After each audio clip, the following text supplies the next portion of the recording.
ആദ്യത്തെ പ്രസ് മീറ്റാണ് എന്ന് വേണമെങ്കിൽ ഇത് പറയാം. കാരണം ഇതിൻ്റെ ഒരു ഒഫീഷ്യലി ഈ സിനിമയുമായിട്ട് നിങ്ങളുടെ മുന്നിലെത്തുന്ന ആദ്യ നിമിഷങ്ങളാണിത്. ഈ കാലം അത്രയും നിങ്ങളുടെ ഒരു വലിയ സപ്പോർട്ടോടുകൂടിയാണ് ഈ സിനിമ ബിൽഡ് ചെയ്തുകൊണ്ട് ഇരിക്കുന്നത്.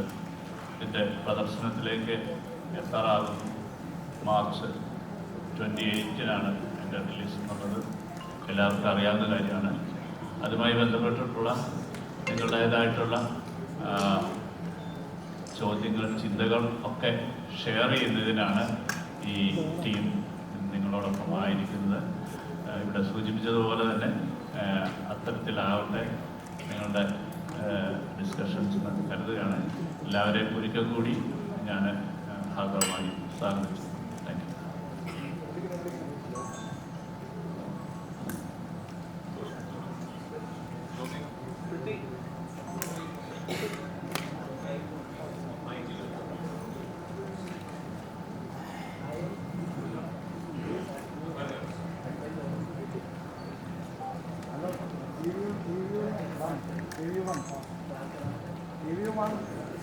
ഇപ്പോൾ അറിയാൻ കുറച്ച് ടയർഡാണെന്ന്, പക്ഷെ എന്നാലും ഫസ്റ്റ് ചോദിക്കുകയാണ്. അതായത് ഈ ആടുജീവിതം എന്നൊരു സിനിമ പൃഥ്വിയുടെ ലൈഫായിട്ട് ഭയങ്കര എഴുതി ചേർന്ന് നടക്കുന്ന ഒന്നാണല്ലോ. കാരണം ഈ ആടുജീവിതത്തിനോടൊപ്പം വളർന്നിട്ടുള്ള പൃഥ്വിയുടെ ഒരു ലൈഫുണ്ട്. അതായത് ഒരു സിനിമാക്കാരനായിട്ട്, ഒരു പ്രൊഡ്യൂസറായിട്ട്, അല്ലെങ്കിൽ സംവിധായകനായിട്ട്, അല്ലെങ്കിൽ മറ്റു ഭാഷകളൊക്കെ വർക്ക് ചെയ്യുന്ന സ്റ്റാറായിട്ടൊക്കെ.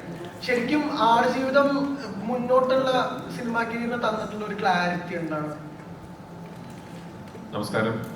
ഇവിടെ നിന്ന് എത്തിച്ചേർന്ന എല്ലാ മാധ്യമ സുഹൃത്തുക്കൾക്കും ഒരുപാട് നന്ദി. ടയർഡാണ്, കാരണം ഇപ്പോഴും ഞാൻ ഇന്നലെ ആണ് എൻ്റെ ഒരു വേറെ ഷൂട്ട് കഴിഞ്ഞ് വേറെ രാജ്യത്തെത്തി. അപ്പോൾ ഇപ്പോഴും സമയം ആ രാജ്യത്തിൻ്റെതായതുകൊണ്ട് ഇത് പുറങ്ങുന്ന ടൈമാണ്. അതുകൊണ്ട് ഒരു ക്ഷീണിതനാണെന്നുള്ള സത്യമാണ്. മുഖം കണ്ടാലും തെറ്റിദ്ധരിക്കരുത്. ചോദ്യം ശരിയാണ്, പക്ഷെ എനിക്ക് അതിനു മുമ്പ് പറയാനുള്ളത്, എനിക്കിതൊരു വലിയ സെറിയൽ എക്സ്പീരിയൻസ് ആണ്. കഴിഞ്ഞൊരു 10 കൊല്ലത്തിനിടയിൽ ഞാൻ പ്രത്യേകിച്ച് കേരളത്തിൽ എപ്പോഴൊക്കെ ഒരു പ്രസ് മീറ്റ് എടുത്തിട്ടുണ്ടോ, എൻ്റെ മറ്റ് സിനിമകളുടെ പ്രൊമോഷൻസിന്റെ ഭാഗമായിട്ട് കഴിഞ്ഞ 10 കൊല്ലങ്ങൾക്കിടയിൽ എപ്പോഴൊക്കെ ഒരു പ്രസ് മീറ്റ് എടുത്തിട്ടുണ്ടോ, ഒരു ചോദ്യമെങ്കിലും ആടുജീവിതത്തിനെ കുറിച്ച് എന്നോട് ചോദിച്ചിട്ടുണ്ട്. ഒരിക്കലെങ്കിലും ആടുജീവിതത്തിനെ കുറിച്ച് എനിക്ക് സംസാരിക്കേണ്ടി വന്നിട്ടുണ്ട്. ഒടുവിൽ ആടുജീവിതത്തിന്റെ പ്രസ് മീറ്റ് ഇരിക്കുന്നു എന്ന് പറയുമ്പോൾ എനിക്കതൊരു ഭയങ്കര സറിയൽ എക്സ്പീരിയൻസ് ആണ്. നമ്മൾ കുറേ വർഷങ്ങൾ വെസ്റ്റേട്ടും ഞാനും ഇതെന്തെങ്കിലും തുടങ്ങും എന്ന് കരുതിയിരുന്നൊരു സ്വപ്നം, പിന്നെ കുറെ വർഷങ്ങൾ ഇതെന്തെങ്കിലും തീരും എന്ന് കരുതിയിരുന്ന സ്വപ്നം, ഇന്ന് എല്ലാം കഴിഞ്ഞ് റിലീസിനോടനുബന്ധിച്ച് ഒരു പ്രസ് മീറ്റ് നടത്തുന്നു എന്ന് പറയുന്നത് ഒരുപാട് സന്തോഷമുള്ള കാര്യം. അതാണ് ആദ്യം പറയേണ്ടത്. ശരിയാണ്, ആടുജീവിതം എന്ന സിനിമ എൻ്റെ ജീവിതത്തിലേക്ക് കടന്നു വന്നപ്പോൾ ഞാനന്നൊരു സംവിധായകനായിട്ടില്ല, ഒരു നടൻ എന്ന രീതിയിൽ ഞാൻ വളരെ വളരെ ചെറുപ്പമായിരുന്നു. അന്ന് ഞാൻ വിവാഹിതനല്ല, ഞാനൊരു അച്ഛനല്ല. അപ്പോൾ ശരിയാണ്, ആടുജീവിതത്തിന്റെ യാത്രക്കിടയിൽ ജീവിതം ഒരുപാട് മാറി, ലൈഫ് ഒരുപാട് ഇവോൾവ് ആയി. I believe as an actor ഒരുപാട് മാറ്റങ്ങൾ സംഭവിച്ചു. ആസ് ഒരു സിനിമാ പ്രവർത്തകൻ എന്ന നിലയിൽ ഒരുപാട് മാറ്റങ്ങൾ സംഭവിച്ചു. സംവിധായകനായി, നിർമ്മാതാവായി, വിതരണക്കാരനായി. പക്ഷെ എനിക്ക് തോന്നുന്നു ആടുജീവിതം എന്ന സിനിമയുടെ എക്സ്പീരിയൻസ് എന്നെ ഏറ്റവും കൂടുതൽ സ്വാധീനിക്കാൻ പോകുന്നത് ഒരു സിനിമാ നടനോ സംവിധായകനോ നിർമ്മാതാവോ ആയിട്ടല്ല, ഒരു മനുഷ്യൻ എന്ന രീതിയിലാണ്. ആ സ്വാധീനം തീർച്ചയായിട്ടും ഇനി വരും കാലങ്ങളിൽ എൻ്റെ അഭിനയത്തെയും എൻ്റെ സിനിമാ നിരീക്ഷണത്തെയും ജീവിത നിരീക്ഷണത്തെയൊക്കെ സ്വാധീനിച്ചേക്കാം എന്ന് ഞാൻ മനസ്സിലാക്കുന്നു. കാരണം ഇതൊരു ലൈഫ് എക്സ്പീരിയൻസ് ആണ് എന്ന് ഞാൻ കരുതുന്നു. ഓഫ്കോഴ്സ് നജീബ് എന്ന മനുഷ്യൻ ജീവിച്ച ജീവിതവുമായിട്ടൊന്നും യാതൊരു കമ്പാരിസണും ഇല്ല, അദ്ദേഹം അനുഭവിച്ച യാതനകളുമായിട്ടൊന്നും യാതൊരു കമ്പാരിസണും ഇല്ല. പക്ഷെ നമ്മുടേതായ ഒരു രീതിയിൽ we had a long phase, ഒരു വലിയ യാത്രയായിരുന്നു. അങ്ങനെ ഒരു യാത്രയൊന്നും എല്ലാ സിനിമകൾക്കും കിട്ടല്ലേ എന്ന് പ്രാർത്ഥിക്കുന്നു. കിട്ടല്ലേ എന്നാണ് പ്രാർത്ഥിക്കുന്നത്. പക്ഷെ അങ്ങനെ ഒരു എക്സ്പീരിയൻസ് ഞങ്ങൾക്ക് ഉണ്ടായി. അത് forever in my life.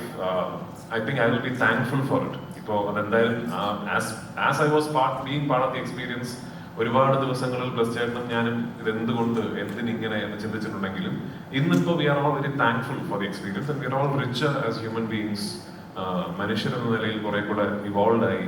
അപ്പൊ തീർച്ചയായിട്ടും ഇനി വരും കാലങ്ങളിൽ എന്നും എൻ്റെ ഒരു bank of something that I draw from always, അത് ആടുജീവിതം എന്ന സിനിമയുടെ മേക്കിങ്ങും നജീബായി ഞാൻ ജീവിച്ച കുറച്ച് നാളുകളുമായിരിക്കും. ഒരു വലിയ ഇൻഫ്ലുവൻസ് ആയിരിക്കും തീർച്ചയായിട്ടും. ബ്ലസ്സി എന്ന ഒരു ഡയറക്ടർ ചെയ്ത ആടുജീവിതത്തിന് തുല്യമാകില്ല എന്ന് പറഞ്ഞിട്ടുണ്ടായി. ഏത് പെർസ്പെക്റ്റീവിലാണ് അത്തരത്തിലൊരു തോട്ട്? ഒരു ഇപ്പം മൂന്നാമത്തെ സിനിമ സംവിധാനം ചെയ്തുകൊണ്ട് എനിക്ക് തോന്നുന്നു ഞാൻ ഒരു സംവിധായകൻ കൂടിയാണെന്നൊക്കെ പറയാറായെന്ന് തോന്നുന്നു. അപ്പൊ ആസ് എ ഡയറക്ടർ എനിക്ക് അളവില്ലാത്ത അസൂയുണ്ട് ബ്ലസ്സേട്ടനോട്. പക്ഷെ അസൂയോടൊപ്പം തന്നെ ഇതൊരിക്കലും എന്നെ കൊണ്ട് സാധിക്കില്ല എന്നുള്ള പൂർണ്ണ അറിവും എനിക്കുണ്ട്. ഞാൻ പറഞ്ഞ ഈ സിനിമയുടെ ഷൂട്ടിംഗ് തുടങ്ങിക്കഴിഞ്ഞ് നമ്മൾ നേരിടേണ്ടി വന്ന തടസ്സങ്ങൾ മാറ്റി നിർത്തിക്കൊണ്ട് തന്നെ ഈ സിനിമയെ കുറിച്ച് സംസാരിക്കുകയാണെങ്കിലും ഇങ്ങനൊരു ഒരു വിഷൻ പുൾ ഓഫ് ചെയ്യുക എന്ന് പറയുന്നത് ഒട്ടും എളുപ്പമല്ല. ആൻഡ് അതിനോട് ആഡ് ചെയ്യേണ്ട ഫാക്ട് എന്ന് പറയുന്നത് ബ്ലസ്സേട്ടൻ 2008-2009 കാലഘട്ടങ്ങളിൽ ഈ സിനിമ ഏറ്റെടുക്കുമ്പോൾ അന്ന് മലയാളത്തിലെ എനിക്ക് തോന്നുന്നു നമ്പർ 1 ഫിൽം മേക്കേഴ്സ് ഒരാളാണ്. അന്ന് ബ്ലസ്സേട്ടൻ മമ്മൂക്ക, ലാലേട്ടൻ മുതൽ ഞാൻ വരെയുള്ള ഏത് നടീനടന്മാരോട് പോയിട്ട് എനിക്ക് ഒരു സിനിമ ചെയ്യണമെന്ന് പറഞ്ഞാലും മറ്റെല്ലാ കാര്യങ്ങളും മാറ്റിവെച്ച് ബ്ലസ്സേട്ടന്റെ സിനിമ ചെയ്യാൻ സമയം കണ്ടെത്തുന്ന ഒരു സംവിധായകനാണ്. അവിടെ നിന്നാണ് അദ്ദേഹം 15-16 വർഷങ്ങൾ ഒരൊറ്റ സിനിമയ്ക്ക് വേണ്ടി മാറ്റിവെക്കുകയും ഒരു എപ്പിക് വിഷൻ പുൾ ഓഫ് ചെയ്യാൻ അദ്ദേഹം എടുത്ത മാറ്റിപ്പസി. ബ്ലസ്സേട്ടനെ ഞാൻ കളിയാക്കി പറയും, കുടുംബത്തിലുള്ള കാശുണ്ട് ബ്ലസ്സേന്റെ ടെൻഷൻ ഇല്ല എന്നൊക്കെ. അത് ഞാൻ കളിയാക്കി സംസാരിക്കുമെങ്കിലും ദ ഫാക്ടേഴ്സ് അതല്ലല്ലോ. ഒരു ഫിൽം മേക്കറെ സംബന്ധിച്ചിടത്തോളം നമുക്ക് സിനിമകൾ ചെയ്യുക, നമ്മുടെ കൂടുതൽ കഥകൾ പറയാൻ സാധിക്കുക എന്ന് പറയുന്നത് തന്നെയാണ് ആത്യന്തികമായിട്ട് നമ്മുടെ ഏറ്റവും വലിയ ത്വര. അതൊരു 16 വർഷക്കാലം മാറ്റിവെച്ച് ഒരു സിനിമയുടെ പുറകെ നിൽക്കുക, ആ സിനിമയ്ക്ക് വേണ്ടി ഒരു ദിവസം പോലും ഒരു കോംപ്രമൈസിലേക്ക് പോകാം, അല്ലെങ്കിൽ ഇനി വേണ്ട, ഇനി എളുപ്പ വഴിയിൽ തീർക്കാം എന്ന് ചിന്തിക്കാതിരിക്കുക എന്ന് പറയുന്നത് എന്നെ കൊണ്ട് സാധിക്കുമെന്ന് എനിക്ക് തോന്നുന്നില്ല. അതുകൊണ്ടാണ് ഞാൻ പറഞ്ഞത്, ഇനി എത്ര സിനിമകൾ ചെയ്താലും ആടുജീവിതം എന്ന് പറയുന്ന ഒരു ബെഞ്ച് മാർക്ക് ഇനി മുതലുള്ള എല്ലാ സംവിധായകർക്കും നടൻ ഞാൻ പറയുന്ന ഒരു ആസ്പിറേഷണൽ ആയിട്ടല്ല. ഒരു സംവിധായകൻ ഒരു സിനിമയ്ക്ക് വേണ്ടി, അദ്ദേഹത്തിന്റെ സിനിമയ്ക്ക് വേണ്ടി, അല്ലെങ്കിൽ what A film maker can do for his own vision എന്നതിന്റെ ഒരു അൾട്ടിമേറ്റ് ബെഞ്ച് മാർക്കായിട്ടാണ് ഞാൻ അതിനെ കാണുന്നത്. ഇതിനപ്പുറത്തേക്കൊന്നും ഒരു ഫിൽം മേക്കറിന് തന്റെ ഒരു സിനിമയോട് ഒരു അർപ്പണബോധം ഒന്നും കാണിക്കാൻ പറ്റുമെന്ന് എനിക്ക് തോന്നുന്നില്ല. ചെയ്യാന്നൊരു ഡിസിഷൻ എടുത്തത് എങ്ങനെയാണ്?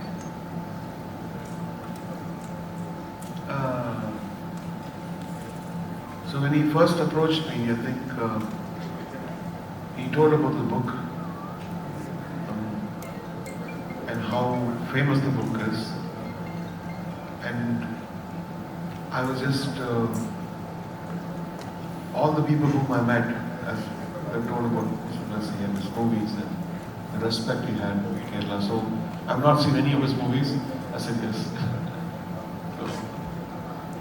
ഞാൻ സിനിമയെ കാണുന്നത് പോലെ തന്നെ ഇത് വായിച്ചിട്ടുള്ളവരൊക്കെ അവരുടെ മനസ്സിൽ ഒരു വിഷ്വൽ കോറിയിട്ടിരിക്കുന്നു എന്നുള്ള വെല്ലുവിളിയാണ് ആദ്യം ഒരു എഴുത്തുകാരൻ എന്നുള്ള രീതിയിൽ ഇതിനെ സമീപിക്കുന്നുണ്ടാകുന്നത്. എനിക്ക് തോന്നുന്നു അതൊരു വലിയൊരു ചാപ്റ്ററാണ് അതിനെക്കുറിച്ച് സംസാരിക്കുന്നത്. എങ്ങനെയാണ് ഒരു നോവൽ തിരക്കഥയാകുന്നു എന്നുള്ളത് തന്നെ.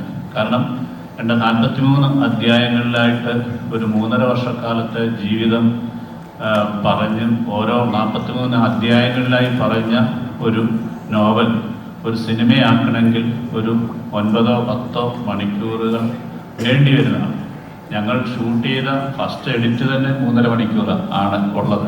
അപ്പോൾ അതിൽ നിന്നാണ് ഒരു 3.5 മണിക്കൂർ തിയേറ്ററിൽ ഇരിക്കാൻ പറ്റാത്ത സാഹചര്യങ്ങളൊക്കെ നമുക്കറിയാവുന്നത് കൊണ്ട് തന്നെയാണ് അതിനെ മറ്റു ലെങ്തും ഒക്കെ കുറയ്ക്കാൻ സാധിച്ചിട്ടുള്ളത്. അപ്പം അതെ, അത് പിന്നീട് നമുക്ക് റിലീസ് ചെയ്യാൻ പറ്റുന്നതാണ്. കാരണം അത്രയധികം അതിനുവേണ്ടി പ്രത്യേകിച്ച് രാജുവിനോടുള്ള ഒരു ക്രൂരതകളാണല്ലോ. ഞാനിപ്പോഴും ഓർക്കുന്നുണ്ട്, ഒരു ഭയങ്കരമായ ഒരു രക്ഷപ്പെടേണ്ട ഓട്ടത്തിൽ ഓടുന്ന വയ്യാത്ത കാലും വെച്ചോടുമ്പോൾ മണൽക്കാട് മരുഭൂമി മണൽക്കാടെന്ന് പറയാനാണ് പരപ്പെടുന്നത്. ഈ മണൽക്കാട്ടിൽ പെട്ടെന്ന് നോക്കുമ്പോൾ രാജു തട്ടി മറിഞ്ഞ് വീഴുന്നു. അപ്പം ഞങ്ങൾ വിചാരിച്ചു അത് ചിലപ്പോൾ ഒരു അഭിനയത്തിൻ്റെ ഭാഗമാണോ എന്ന് വിചാരിച്ചു. എഴുന്നേറ്റ് ഇന്ന് ചീത്ത വിളിക്കുന്ന കണ്ടപ്പോഴാണ് മനസ്സിലായത് അഭിനയമല്ല. ഇതിൻ്റെ ഇടയിൽ ഒരു വലിയ കല്ല് കിടന്ന് അതിൽ തട്ടി വീഴുക. ആരെങ്കിലും വിചാരിക്കുമോ ഈ മരുഭൂമിയിൽ ഒരു പാറക്കല്ലുണ്ടാവുന്നു? അത് ഏതോ ഒരു മാർക്ക് ചെയ്യാനോ ഒരു ലോറിക്ക് മാർക്ക് ചെയ്യാൻ ഏതോ ഒരു അസിസ്റ്റന്റ് ഡയറക്ടർ ഇട്ടാണ്. പക്ഷെ ഇതൊന്നും എനിക്ക് നിങ്ങളെ കാണിക്കാൻ പറ്റുന്നില്ല. അത് മറ്റൊരു മീഡിയ കൂടെ ആയിരിക്കും കാണുന്നത്. അപ്പം ഏറ്റവും ആദ്യത്തെ ചലഞ്ച്, ചോദ്യത്തിലേക്ക് വന്നു കഴിഞ്ഞാൽ ആദ്യത്തെ ചലഞ്ച് എന്ന് പറഞ്ഞാൽ പുസ്തകം വായിച്ചിട്ട് അങ്ങനെ കാണാനിരിക്കുന്ന ഒരു പ്രേക്ഷകനാണ്. ആ പ്രേക്ഷകന്റെ ചലഞ്ചിനാണ് എൻ്റെ ആദ്യത്തെ വെല്ലുവിളിയായിട്ട് ഞാൻ ഏറ്റെടുക്കേണ്ടത്. കാരണം നിങ്ങൾ കാണാത്ത എന്നാൽ അതിനോടൊപ്പം നിൽക്കുന്ന തരത്തിലുള്ള വിഷ്വലുകളിലേക്ക് എത്തുക എന്നുള്ളതാണ് ഒരു ഫിലിം മേക്കറിനെ സംബന്ധിച്ചിടത്തോളം, ഒരു റൈറ്ററിനെ സംബന്ധിച്ചിടത്തോളം ഉള്ള ഏറ്റവും വെല്ലുവിളി. അത് തന്നെയാണ് എൻ്റെ ഏറ്റവും വെല്ലുവിളി. അതുകൊണ്ട് തന്നെ ഒരു ജീവിതം പുസ്തകമായപ്പോൾ ഒരുപാട് ബെന്യാമിൻ അതിൻ്റെ അകത്ത് മാറ്റങ്ങളിലൂടെ കൊണ്ടുവന്നു. ഒരുപാട് ബെന്യാമിനായിട്ട് എഴുതി ചേർന്നു. അത് ഒരു സാഹിത്യത്തിൽ നിന്ന് സിനിമയിലേക്ക് മാറുമ്പോൾ എനിക്ക് പല രംഗങ്ങളും കാണിക്കാൻ എൻ്റെ ആവശ്യമുണ്ടാകുന്നില്ല. അല്ലെങ്കിൽ പല കാര്യങ്ങളും ഒരു പാരഗ്രാഫിൽ സൈനുവിനെ കുറിച്ച് പറഞ്ഞ് ചിലപ്പോൾ 4-5 സീനുകളിലായിട്ട് എനിക്ക് പറയാൻ പറ്റുമായിരിക്കും, അല്ലെങ്കിൽ കൂടുതലായിട്ട് അവരുടെ റിലേഷനെ കുറിച്ച്. അപ്പം അദ്ദേഹം പറയാതെ പോയിരിക്കുന്ന കാര്യങ്ങളെ കൂടുതൽ പറയാനാണ് ഞാൻ ശ്രമിച്ചിട്ടുള്ളത്. അല്ലെങ്കിൽ അദ്ദേഹം കാണാതെ പോയിട്ടുള്ള മരുഭൂമിയുടെ ജീവിതം കൂടുതൽ കാണിക്കാനാണ് ശ്രമിച്ചിട്ടുള്ളത്. അപ്പോൾ അത്തരത്തിലുള്ള എനിക്ക് മാത്രമേ അതൊരു എക്സ്പീരിയൻസ് ആകത്തുള്ളൂ. അല്ലെങ്കിൽ ഒരു ഡോക്യുമെന്റേഷനാണ്, പുസ്തകത്തിൻ്റെ ഒരു ഡോക്യുമെന്റേഷൻ അല്ല ആടുജീവിതം എന്ന് പറയുന്നത്. ആടുജീവിതത്തിന് അതിൻ്റേതായിട്ടുള്ളൊരു ഐഡന്റിറ്റി ഉണ്ട്. എന്നാൽ പൂർണ്ണമായും ആ കഥയെ ബേസ് ചെയ്തിട്ട് തന്നെയുള്ളതാണ് എന്നുള്ളതാണ് എൻ്റെ ഒരു യാഥാർത്ഥ്യം. അതൊക്കെ പിന്നീട് വലിയ ഡിസ്കഷനിലേക്ക് വരാവുന്ന ഒരു ഇതായിട്ട് ഞാൻ കരുതുന്നു.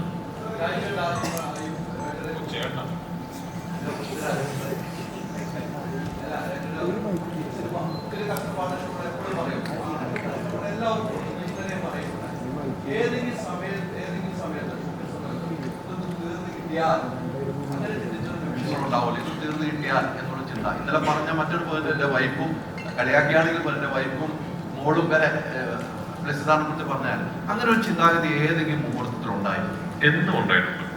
കാരണം ഞങ്ങൾ ഈ സിനിമ ഷൂട്ടിംഗ് തുടങ്ങുമ്പോൾ ആഗ്രഹിച്ചിരുന്ന ഈ സിനിമ ഷൂട്ടിംഗ് തുടങ്ങുമ്പോൾ എങ്ങനെ ഷൂട്ട് ചെയ്ത് തീർക്കണമെന്ന് ബ്ലെസ്സിന് കൃത്യമായ ഒരു പ്ലാൻ ഉണ്ടായിരുന്നു. ആ പ്ലാൻ ആക്ച്വലി വലിയ കുഴപ്പങ്ങളൊന്നും ഇല്ലാത്തൊരു പ്ലാൻ ആയിരുന്നു. ഓഫ്കോഴ്സ് ഇടയിലുള്ളൊരു അന്ന് 8 മാസമായിരുന്നു.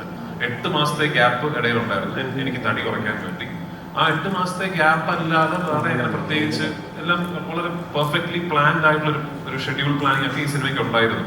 പിന്നെ ഓഫ്കോഴ്സ് അറിയാമല്ലോ, ഈ പാൻഡമിക് വന്നിട്ട് ഭയങ്കരമായി നമ്മുടെ പ്ലാനുകൾ മാറി.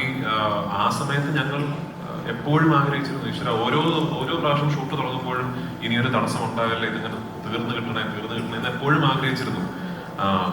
പക്ഷേ എനിക്ക് I am very proud of the fact, ഭയങ്കര അഭിമാനമുള്ള കാര്യം, നമ്മൾ അത്ര ഡെസ്പറേറ്റ് ആയിട്ട് എങ്ങനെയെങ്കിലും തീരണേ എന്ന് പറഞ്ഞ് ഷൂട്ട് ചെയ്യുമ്പോൾ പോലും ഒരു ഷോട്ട് എടുത്ത ദിവസങ്ങളുണ്ട്.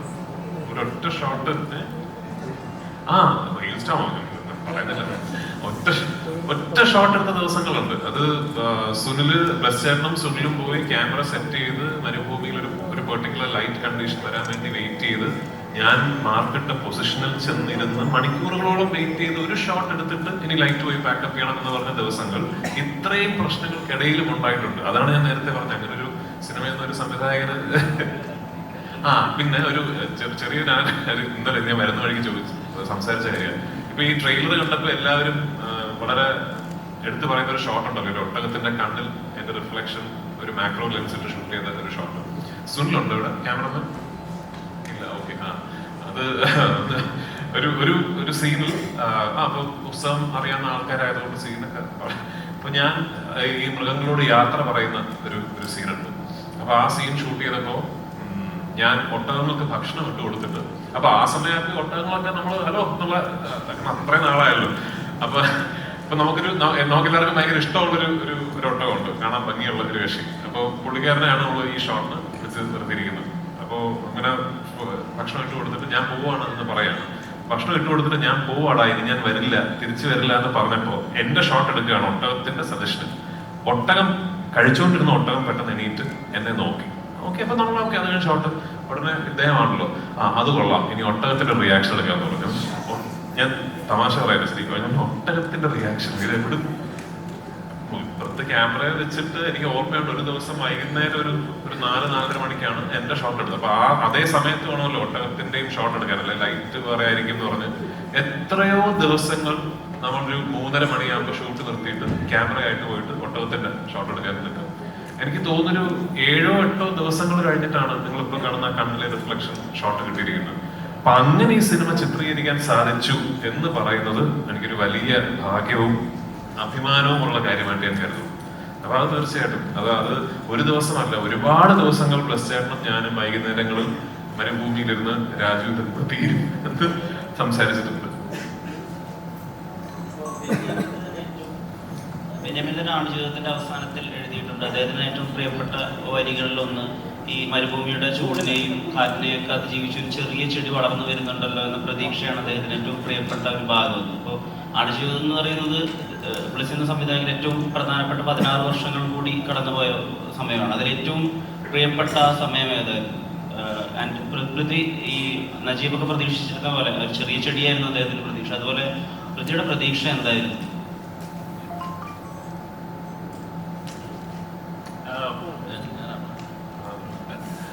എനിക്ക് ഞാൻ ആദ്യം പറഞ്ഞല്ലോ, ഈ പുസ്തകം അങ്ങനെ പകർത്തിയ ഒരാളല്ല. എനിക്ക് ഈ സിനിമയിൽ, നിങ്ങൾ സിനിമ കാണുമ്പോൾ മാത്രം അറിയാവുന്നതുകൊണ്ട് അത് ഡീറ്റെയിൽ പറയുന്നത്. ഈ സിനിമയിൽ എനിക്ക് ഏറ്റവും പ്രിയപ്പെട്ടതായി തോന്നിയ അത് ആ പുസ്തകത്തിൽ ഇല്ലാത്തൊരു സീനുണ്ട്. അതാണ് കാരണം ഞാൻ എന്നും വിചാരിച്ചിട്ടുണ്ട്, ഭൂമിയുടെ മുകളിൽ നിന്ന് നോക്കുമ്പോൾ നമ്മളും മൃഗങ്ങളും ഒക്കെ ഈശ്വരനെ സംബന്ധിച്ചിടത്തോളം ഈക്വലായിട്ട് തോന്നിയിട്ടുണ്ട്. അതെനിക്ക് ഒരുപാട് മുമ്പേ തോന്നി. അപ്പം അത്തരത്തിൽ മൃഗങ്ങൾ നമ്മളോട് എങ്ങനെയാണ് കമ്മ്യൂണിക്കേറ്റ് ചെയ്യുന്നതിൻ്റെ ഒരു വലിയ ഒരു ഉദാഹരണമായിട്ട് ഒരു കുഞ്ഞ് ആട്ടുകുട്ടി ദേഹവുമായിട്ട് അഭിനയിച്ചിട്ടുണ്ട്.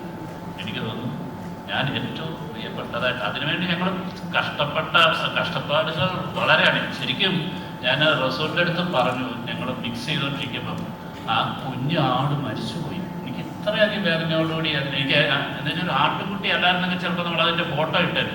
കാരണം യൂണിറ്റ് മുഴുവൻ സ്നേഹിച്ച് അതിന് ബിസ്ക്കറ്റ് കൊടുത്ത് ഞങ്ങൾ ഷൂട്ട് കഴിഞ്ഞപ്പോഴത്തേക്കും വയറിളക്കം പിടിച്ച് നെക്സ്റ്റ് ഡേ അതിനെ കണ്ടില്ല, മരിച്ചുപോയി എന്ന് പറഞ്ഞു. എനിക്ക് എത്ര ഇമോഷണൽ ആ കാര്യം. നിങ്ങൾ ആ സിനിമ കാണുമ്പോൾ ആ സിനിമയിലെ ഇമ്പോർട്ടൻറ്റ് ക്യാരക്ടറാണ്. ആ കുട്ടി മരിച്ചു എന്ന് പറഞ്ഞ് കുട്ടി മരിച്ചു എന്ന് തന്നെ എനിക്ക് പറയാൻ പറ്റുന്നത്. അപ്പം ഇങ്ങനത്തെ ഇമോഷണലി നമുക്ക് എല്ലാത്തിനോടും, ബെന്യാമിൻ്റെ ചെടിയാണെങ്കിൽ എനിക്ക് ഈ ആട്ടുകുഞ്ഞിനോടാണ് എൻ്റെ ഏറ്റവും വലിയ സ്നേഹം, ഇഷ്ടം എന്ന് പറയുന്നത്. അപ്പം ഓരോരുത്തരെയും അങ്ങനെ ടച്ച് ചെയ്തിട്ടുള്ള പല പല കാര്യങ്ങളുണ്ടാകും. അതുകൊണ്ട് തന്നെ ഞാൻ പറഞ്ഞത്, ഞാൻ എഴുതിയതിലും, കാരണം ഞാനത് റസൂലുമായിട്ടും അത് സംസാരിച്ചിട്ടുണ്ട് അല്ലേ, കൺസോളിഡേറ്റ് എനിക്ക് അങ്ങനെ എഴുതാൻ കഴിഞ്ഞല്ലോ. ഒരു ആടിൻ്റെ മനസ്സിലേക്ക് ചിന്തിക്കാൻ കഴിഞ്ഞല്ലോ, അല്ലെങ്കിൽ ഒരു മൃഗങ്ങളോടൊപ്പം സഞ്ചരിക്കാൻ കഴിഞ്ഞു എന്ന് പറയുന്നതാണ് എനിക്ക് ഒരു ക്രിയേറ്റർ എന്നുള്ള രീതിയിൽ ധൈര്യമായിട്ട്. അതുകൊണ്ട് തന്നെ ഞാൻ പറഞ്ഞത്, ഞാൻ ഇത്രയും കാലം ചെയ്ത സിനിമകൾ, അപ്പം എൻ്റെ ചില സ്വാതന്ത്ര്യങ്ങളിലേക്കൂടെ സിനിമയെ എനിക്ക് വിട്ടുതരണം എന്നുള്ളൊരു അഭ്യർത്ഥനയോടെയാണുള്ളത്.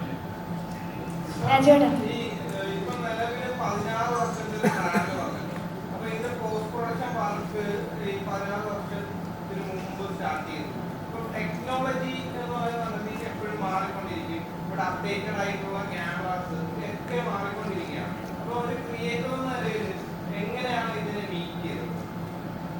അല്ല, നമുക്കത് ഫേസ് ചെയ്യുന്നു. ഇപ്പം LF ക്യാമറ വരുന്നതിനും മിനി LF വരുന്നതിന് മുമ്പാണ് നമ്മൾ ഫസ്റ്റ് ഷെഡ്യൂൾ ചെയ്തത് ആക്ച്വലി. പക്ഷെങ്കിൽ പിന്നീട് നമ്മൾ ഇതിൻ്റെ ഒരു ഘട്ടത്തിലേക്ക് എത്തിയപ്പോഴത്തേക്ക് മിനി LF-ലാണ് നമ്മൾ വൈഡ് സ്ക്രീനിലാണ്, അതാണ് നമ്മൾ ഷൂട്ട് ചെയ്തിട്ടുള്ളത്. ഫസ്റ്റ് ഷെഡ്യൂൾ ചെയ്യുമ്പോൾ ഫുൾ ഫോമാറ്റ് ലെൻസസ് ഇല്ല. അപ്പൊ അന്ന് ഐമാക്സ് മാസ്റ്റർ ചെയ്യാൻ പറ്റില്ല എന്നുള്ളൊരു സാധനം ഉണ്ടായിരുന്നു. കാരണം ഐമാക്സ് ക്യാമറയിൽ തന്നെ ഷൂട്ട് ചെയ്യണം. അപ്പൊ അതിവിടെ ടെക്നോളജിക്കലി ചാലഞ്ചിങ് ആണ്. ഇന്നിപ്പോ നമുക്ക് ആക്ച്വലി സാധാരണ ക്യാമറയിൽ full format lenses full gate expose ചെയ്തിട്ട് ഐമാക്സിൽ മാസ്റ്റർ ചെയ്യാൻ പറ്റും. അൺഫോർച്ചുനേറ്റ്ലി ഞങ്ങൾ തുടങ്ങിയ സമയത്ത് ടെക്നോളജി ഇല്ല. ചോദ്യം പ്രസക്തമാണ് ആക്ച്വലി. നമ്മൾ ബോഡി ട്രാൻസ്ഫോർമേഷൻ എന്ന് പറയുമ്പോൾ എന്തിൻ്റെ പേരിലാണെങ്കിലും കുറച്ചൊരു റിസ്കി ആയിട്ടുള്ള കാര്യമാണ്. അപ്പം ഇത്രയും കാലം ഒരു സിനിമയ്ക്ക് വേണ്ടിയിട്ട് ഒരു ബോഡി ട്രാൻസ്ഫോർമേഷൻ നടത്തുക എന്നുള്ളത് വലിയ കാര്യമാണ്. അതിനെ ആദ്യമേ അപ്രിസിയേഷൻ ചെയ്യുന്നു. നിലവിൽ ഒരു ട്രാൻസ്ഫോർമേഷൻ നടത്തി കഴിഞ്ഞാൽ പിന്നീട് അത് കുറച്ച് ലൈഫിനെ ബാധിക്കും, അല്ലെങ്കിൽ നമ്മുടെ ശരീരത്തെ ബാധിക്കുമെന്ന് നമ്മൾ സിനിമയിലൂടെയാണെങ്കിൽ പോലും കണ്ടിട്ടുണ്ട്. അപ്പോൾ പിന്നീടുള്ള ലൈഫിനെ അത് എന്തെങ്കിലും തരത്തിൽ ബാധിച്ചിട്ടുണ്ട്? ഈ ട്രാൻസ്ഫോർമേഷൻ എന്തെങ്കിലും തരത്തിൽ ബാധിച്ചിട്ടുണ്ടോ? ഇപ്പൊ എനിക്ക് കൃത്യമായിട്ട് അറിയില്ല. ഇനി കുറച്ചുകൂടെ കഴിയുമ്പോഴായിരിക്കും ചിലപ്പോൾ ഇതിന്റെയൊക്കെ ഒരു എഫക്റ്റ് ഉണ്ടാകാതിരിക്കട്ടെ എന്ന് പ്രാർത്ഥിക്കുന്നു. പക്ഷെ അത് ഈ പറഞ്ഞ ശരിയാണ്. അങ്ങനെ ഒരു നമ്മൾ എത്ര തന്നെ കെയർഫുൾ ആയിട്ട്, ഇപ്പൊ ഞാനൊക്കെ ഇത് ചെയ്യുമ്പോൾ ഓഫ്കോഴ്സ് ഒരു ന്യൂട്രീഷനിസ്റ്റ് ഉണ്ട്, ഡോക്ടേഴ്സ് ഉണ്ട്, ഓൺസെറ്റ് ഡോക്ടേഴ്സ് ഉണ്ട്, എനിക്ക് അജിത് എന്ന് പറഞ്ഞൊരു ട്രെയിനർ ഉണ്ട്. അവരെല്ലാവരും അവരവരുടെ മേഖലകളിലുള്ള എക്സ്പേർട്സിന്റെ സൂപ്പർവിഷനിലാണ് ഞാനത് ചെയ്യുന്നത്.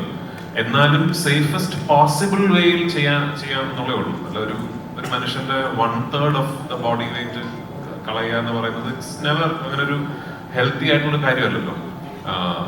പക്ഷെ എനിക്ക് ഈ സിനിമ 2008-09 കാലഘട്ടങ്ങളിൽ ഈ സിനിമ ചെയ്യുന്നു എന്ന് തീരുമാനിച്ചപ്പോൾ തന്നെ തിരിച്ചറിഞ്ഞ കാര്യമാണ് ഈ സിനിമയിൽ അഭിനയിക്കണമെങ്കിൽ ഇങ്ങനൊരു കാര്യം ചെയ്യേണ്ടതായിട്ടുണ്ട്. അപ്പൊ അതിന് ഞാൻ തയ്യാറായതുകൊണ്ടാണല്ലോ അന്ന് ആ സിനിമയ്ക്ക് ഓക്കെ ചെയ്യാം എന്ന് പറഞ്ഞത്. അല്ലെങ്കിൽ ഞാൻ ഈ സിനിമയോടും നജീബ് എന്ന വ്യക്തിയുടെ ജീവിതത്തിനോടും ചെയ്യേണ്ട ഏറ്റവും വലിയ ജസ്റ്റിസ് എന്ന് പറയുന്നത് അത് വേണ്ട, അങ്ങനെ എനിക്ക് ചെയ്യാൻ പറ്റില്ല എന്ന് തോന്നുകയാണെങ്കിൽ സോറി, മറ്റൊരു നടനെ ഏൽപ്പിക്കുക. കാരണം ഓഫ് കോഴ്സ് ഒരുപാട് നടന്മാർ ഇതിനു വേണ്ടി തയ്യാറായിട്ടുണ്ടാവും. അത് ആ വേഷം എനിക്ക് ചെയ്യാൻ പറ്റി എന്നുള്ളത് എന്റെ ഭാഗ്യം. അപ്പൊ ഐ ട്രൈഡ് മൈ ബെസ്റ്റ്. എനിക്ക് ഒരു കാര്യം എനിക്ക് തോന്നുന്നു വളരെ സന്തോഷപൂർവ്വം അഭിമാനപൂർവ്വം പറയാൻ പറ്റുന്നത്, ഞാനൊരു 10% പോലും കുറച്ചുകൂടെ ട്രൈ ചെയ്യാമായിരുന്നു എന്നുള്ളൊരു കാര്യം എനിക്ക് ആടുജീവിതത്തിൽ ഇല്ല കേട്ടോ. അത് എന്നെ കൊണ്ട് പറ്റുന്നതിന്റെ മാക്സിമം ആണത്.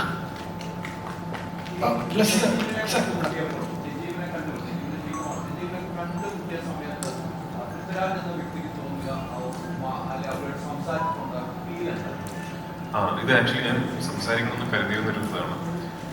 ബ്ലസ് ചേട്ടൻ ആടുജീവിതത്തിന്റെ പുസ്തകം എനിക്ക് തരുന്നത് 3rd എഡിഷനാണ്, 3rd or 4th edition ആണെന്ന് തോന്നുന്നു എനിക്ക്. അപ്പൊ അന്ന് ഈ പുസ്തകം വായിച്ചു കഴിഞ്ഞിട്ട് ആദ്യം സ്വാഭാവികമായിട്ട് നമ്മൾ ആദ്യം വിചാരിക്കുക എന്നാ പിന്നെ അദ്ദേഹത്തെ കണ്ട് സംസാരിക്കുക എന്നുള്ളതാണ്. അപ്പൊ ബ്ലസ് ചേട്ടൻ ഓൾറെഡി അദ്ദേഹത്തെ കാണുകയും സംസാരിക്കുകയും ഒക്കെ ചെയ്ത് കഴിഞ്ഞൊരു അവസരത്തിലാണ് നമ്മൾ ഇതിനെക്കുറിച്ച് ചിന്തിക്കുന്നത്. അപ്പൊ അന്ന് ഞങ്ങൾ തീരുമാനിച്ചത്, അന്നേ ബ്ലസ് ചേട്ടൻ പറഞ്ഞിരുന്നു, രാജു ഈ പുസ്തകം ഇതുപോലൊരു സിനിമയാക്കാൻ പറ്റില്ല. അത് ആ പുസ്തകം വായിച്ച് നിങ്ങൾ എല്ലാവർക്കും അറിയായിരിക്കുമല്ലോ, ഒരുപാട് കാരണങ്ങൾ കൊണ്ട്. അപ്പൊ അതിൽ നിന്ന് ഈ ജീവിതത്തിന്റെ ഈ പുസ്തകത്തിന്റെ ഈ കഥയുടെ ഒരു സിനിമാറ്റിക് നറേറ്റീവ് ക്രിയേറ്റ് ചെയ്യുക എന്നുള്ളതാണ് ബ്ലസ്സി എന്ന ഫിലിം മേക്കറിന്റെ ഉത്തരവാദിത്വം. അത് ക്രിയേറ്റ് ചെയ്ത് കഴിയുമ്പോൾ അതിലുള്ളൊരു നജീബ് ഉണ്ടാവും. നമുക്ക് ആ നജീബിനെ കുറിച്ച് ചിന്തിക്കാം എന്ന് പറഞ്ഞു. ഞാൻ ശ്രീ നജീബിനെ കാണുന്നതല്ല, ആദ്യമായി സംസാരിക്കുന്നത് നമ്മുടെ സിനിമയുടെ അവസാനത്തെ ഷോട്ട് എടുത്ത് കഴിഞ്ഞ് ഞാൻ ക്യാമറയുടെ ബാക്കിൽ വന്നിട്ടാണ് അദ്ദേഹവുമായിട്ട് ഞാൻ ആദ്യമായി സംസാരിക്കുന്നത്. ആടുജീവിതത്തിന്റെ ഏറ്റവും ലാസ്റ്റ് ഷോട്ട് എടുത്ത് അവസാനം ഫിലിം പാക്കപ്പ് എന്ന് പറഞ്ഞതിന് ശേഷമാണ് റിയൽ നജീബും ആദ്യമായി സംസാരിക്കുന്നത്. ആ സംസാരം, ആ കോൺവെർസേഷൻ ഞങ്ങൾ ഷൂട്ട് ചെയ്തിട്ടുണ്ട്, അത് ഉടനെ റിലീസ് ചെയ്യുന്നുണ്ട്. എനിക്ക് ഏറ്റവും സന്തോഷം തോന്നിയ കാര്യങ്ങൾ, ഞാൻ ആ കോൺവെർസേഷനിൽ നിങ്ങൾ കാണാത്ത കുറച്ച് കാര്യങ്ങൾ നമ്മൾ പേഴ്സണലി സംസാരിക്കുമല്ലോ. അപ്പൊ അന്ന് നജീബൊക്കെയായിട്ട് ഞാൻ സംസാരിച്ചപ്പോൾ ഞാൻ ചോദിച്ചു വന്നിട്ടുള്ള ചോദ്യങ്ങളുണ്ട്. ശരിക്കും ആ സമയത്ത് ഞാൻ ഇങ്ങനെ ചെയ്തത് അതായിരുന്നു എന്നൊക്കെ ചോദിച്ചപ്പോൾ എത്ര കാര്യങ്ങൾ അറിയോ, അയ്യോ അത് അങ്ങനെ കറക്റ്റാണ് എന്നോട് പറഞ്ഞത്. എനിക്ക് ഭയങ്കര സന്തോഷം തോന്നിയ കാര്യമാണ്. അപ്പൊ അത് ഓഫ് കോഴ്സ് അപ്പൊ എനിക്കത് എന്റെ ക്രെഡിറ്റ് അല്ല. അപ്പൊ അതായത് ബ്ലസ് ചേട്ടൻ ഇമാജിൻ ചെയ്ത നജീബ് എന്ന വ്യക്തി അദ്ദേഹത്തിന്റെ ജീവിതത്തിൽ ആ സമയത്ത് അനുഭവിച്ച യാതനകളും ആക്ച്വലി അത്രയും സിമിലർ ആയിരുന്നു എന്ന് പറയുന്നത് അത് ഫിലിം മേക്കറിന്റെ ക്രെഡിറ്റ് ആണ്. പക്ഷെ ഇത് ആക്ച്വലി വളരെ കൗതുകമുള്ളൊരു കാര്യമാണ്. എനിക്ക് എപ്പോൾ വേണമെങ്കിലും കാണാമായിരുന്നു, എപ്പോൾ വേണമെങ്കിലും സംസാരിക്കാമായിരുന്നു. ഈസിലി ആക്സസബിൾ ആണ് അദ്ദേഹം. ബെനിച്ചേട്ടന്റെ അടുത്ത സുഹൃത്താണ്, ബ്ലസ് ചേട്ടന്റെ സുഹൃത്താണ്, ഇപ്പോൾ എനിക്ക് നന്നായിട്ട് അറിയുന്ന വ്യക്തിയാണ്. പക്ഷെ ആദ്യമായി ഞങ്ങൾ പരസ്പരം സംസാരിക്കുന്നത് ലാസ്റ്റ് ഷോട്ട് ഷൂട്ട് ചെയ്ത് കഴിഞ്ഞിട്ടാണ്. എനിക്ക് തോന്നുന്നു അതുമായി ബന്ധപ്പെട്ടുള്ള ഒരു ഇതെന്ന് പറഞ്ഞാൽ ശരിക്കും ഒരു പുസ്തകത്തിലെ നജീബിൻ്റെ ഒരു ഫ്രെയിമിൽ നിന്നും സ്ക്രീൻ പ്ലേയിലേക്ക് എത്തുന്ന ഒരു നജീബ് ഒക്കെ അല്ലെങ്കിൽ എഴുതി വെച്ചിരുന്ന ഡയലോഗുകൾ ഒക്കെ ഒരു ലൊക്കേഷനിലേക്ക് എത്തി ഇദ്ദേഹത്തിൻ്റെ രൂപമാറ്റങ്ങളിലേക്ക് വന്നു കഴിയുമ്പോൾ ഞങ്ങൾ അറിയാതെ മൂന്നാമത്തെ ഒരു ജനറേഷനിലേക്ക് വരികയാണ്. അതാണ് ഈ സിനിമയ്ക്കുണ്ടായ ഏറ്റവും വലിയ കെമിസ്ട്രി എന്ന് വേണമെങ്കിൽ പറയുന്നത്. അത് അത്തരം ഒരു മാജിക്കിലേക്ക് എന്നുവെച്ചാൽ ഇങ്ങനെ ഡയലോഗ് ഇയാൾക്ക് പറയാൻ പറ്റത്തില്ല എന്നുള്ളത് ആ വേഷത്തിൽ തന്നെ ആ ക്യാരക്ടറുടെ ഇൻവോൾവ്മെന്റിൽ അറിയാതെ പോകുന്നതാണ്. അപ്പൊ അങ്ങനെ കൊണ്ടുപോയിട്ടുള്ള ഇതാണ് എൻ്റെ ഒരു മേക്കിങ്ങിന്റെ ഏറ്റവും വലിയ ആ സ്വഭാവത്തിന് ആ സിറ്റുവേഷൻ അനുസരിച്ചാണ് അത് വളർന്നുകൊണ്ടിരിക്കുന്നത്. അല്ലാതെ എഴുതി വെച്ചതല്ല ശരിക്കും ഷൂട്ട് ചെയ്യുന്നത്.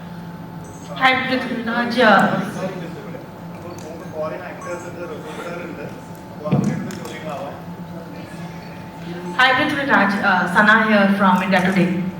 Hi. Hi. How are you doing? Prithviraj, tell me, of course, everyone's talking about your looks, but what was your daughter's reaction to seeing the trailer or the look that when she saw it? The trailer? So, I mean, she associates the whole film with my beard.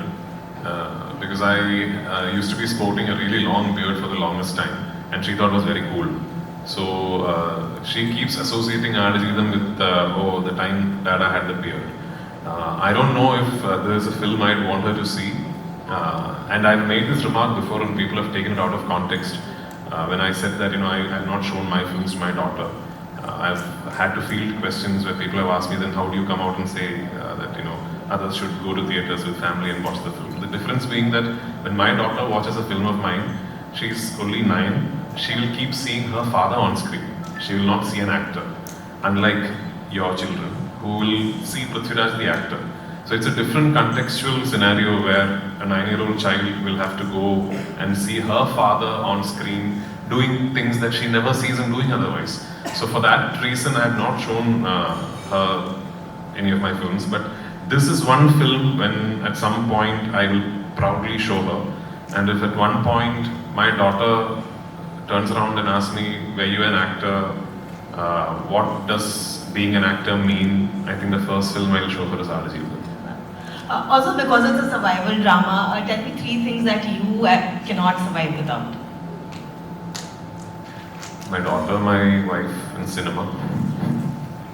There's also a lot of talks about Badi Miyan Choti Miyan. Anything you want to say, because that also has a very different look and a personality for you. I'll meet you in Bombay and we will speak in detail. Great. Also, I wanted to speak to Jimmy and of course Talib, and of course tell me, how was it to actually work in an Indian film, and did you guys know how big Prithviraj and A.R. Rahman are? Well, it was my first experience with an Indian production, and of course before I came here I did a little bit of research as well, as far as who was the director really, who was the actor, and who else was coming on board. I knew of A.R. Rahman because I live in Los Angeles, so I was in LA when Slumdog Millionaire won, so I know all about that. But I was baffled by the cast and crew when I got to Algeria for the first time. I mean, I landed in the desert and it was just full of people, and I think here you probably have 3 people for the job of 1 in some of the production that I know of. So that was a big difference for me. But besides that, I mean, the level of professionalism was up there. Blessy, the director, he's such a perfectionist. Everything has to be just on the dot, and that was very interesting to witness. And he got all the necessary tools and people to get to what he wanted to do, and it's such a impactful and deep story that I think it needed that. And as far as the collaboration with some of the other actors, including Raj here, with whom I probably spent every day doing all kind of things, going through the desert, having to carry him. He killed me because he's not a small dude. And at time I just had to carry him on my back and walk and run. So that was quite painful, but very enjoyable at the end. So looking forward to see the movie on big screen.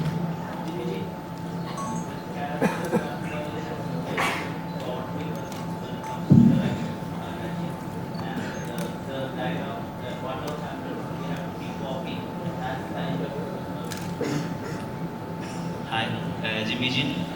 Ibrahim Qadri's role in the life of Najib has kind of a godly presence. When we look at his entrance to his life and the exit, it has some kind of precious effect. So, how do you see Ibrahim Qadri in your eyes, and what was the biggest struggle entering into the life of Ibrahim? Well, at first it was understanding the character that I was playing, number 1, so which was well understood. And after I met Blessy, it became even clearer. So, I mean, I looked at him as a spirit with a human body that is here for the good. So it's like, how do I embody that? How can I portray that kind of character where I'm only here for one specific mission, and make it as clear, as simple, and as truthful as possible. That's what I tried to do. Hopefully I was successful at it. but that's how I saw the character. That's how I read it, and that's how I think I've played it. Rahman sir, Aadujeevitham എന്നുള്ള പുസ്തകം അല്ലെങ്കിൽ വായിച്ചവർക്കറിയാം, ആടുജീവിതത്തിൽ ഒരുപാട് ദൈവത്തിൻ്റെ കയ്യൊപ്പുകളുള്ള പോലത്തെ ഒരുപാട് സന്ദർഭങ്ങളുണ്ട്. ഈ സിനിമയിലും ഇവർ ഈ 16 വർഷങ്ങൾ അല്ലെങ്കിൽ സാറിൻ്റെയും പൃഥ്വിരാജിൻ്റെ 10-ലേറെ വർഷങ്ങൾ പ്രൊജക്റ്റിന് കൊടുക്കണമെങ്കിലും അത് അത്ര സ്പെഷ്യൽ ആയിട്ടുള്ള ഒരു കാര്യമാണല്ലോ. എപ്പോഴെങ്കിലും ഈ ആറ് കമ്പോസ് ചെയ്യുമ്പോഴോ അല്ലെങ്കിൽ സോങ്സിന് വേണ്ടിയിട്ട് ചെയ്യുമ്പോഴോ സാറിന് എപ്പോഴും പറയാറുണ്ട് ഗോഡ്ലി പ്രസൻസ് ഉണ്ടാവാറുണ്ട്. അത് ആടുജീവിതത്തിൽ എക്സ്പീരിയൻസ് ചെയ്തിട്ടുണ്ടോ? This film is such a gift for a composer, because I'm not just filling up the music, I'm becoming a character.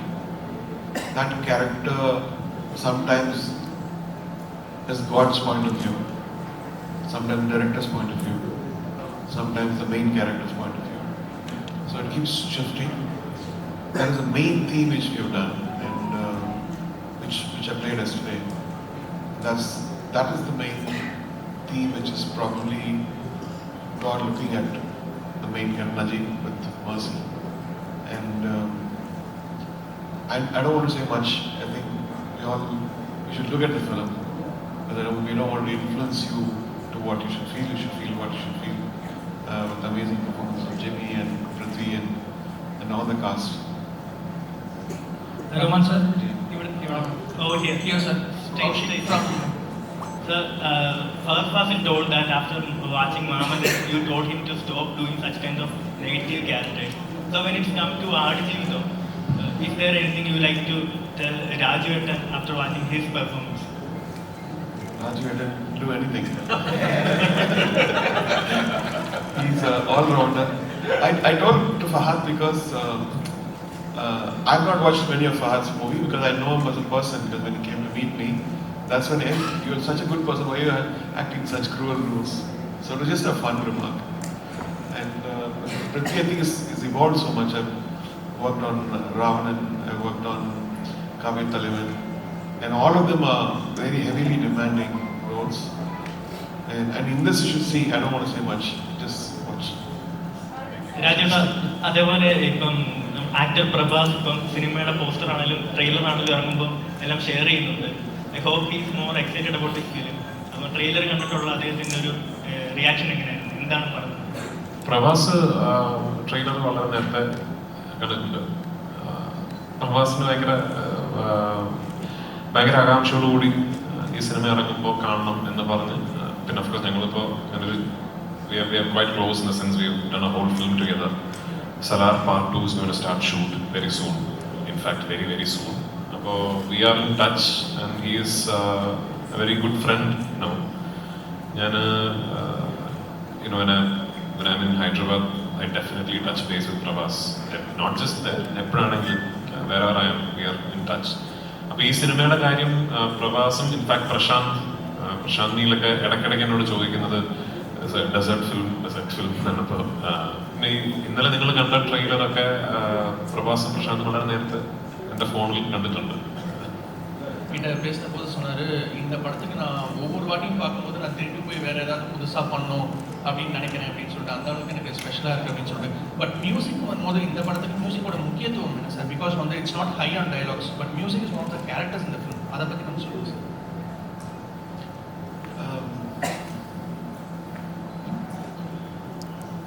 இந்த படத்தை மியூசிக்கால எடுக்கலாம்.